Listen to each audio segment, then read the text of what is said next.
So, good morning mga kabogs. Meron tayong unit dito sa Suzuki Ertiga. So, hindi kasi gumagana yung ano niya, lighter. Yan, siya gumagana. Ito na natin.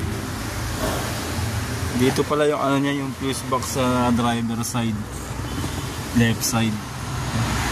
Tanggalin nyo lang yung takip dito. Ito yung takip na para mas madali nyo makita.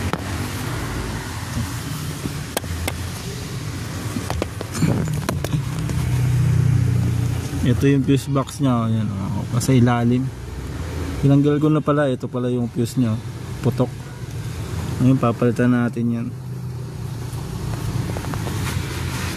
Ito yung ano nya, location.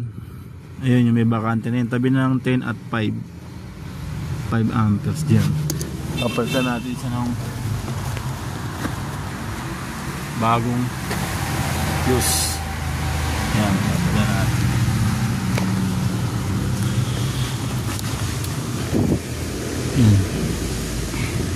Yung papalit natin bago.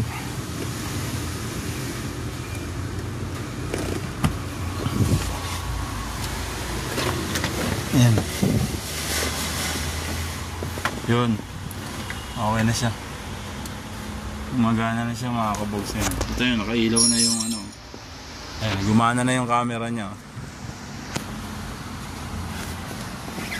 Ito pala yung fuse niya, pumuto kasi kaya hindi siya gumagana.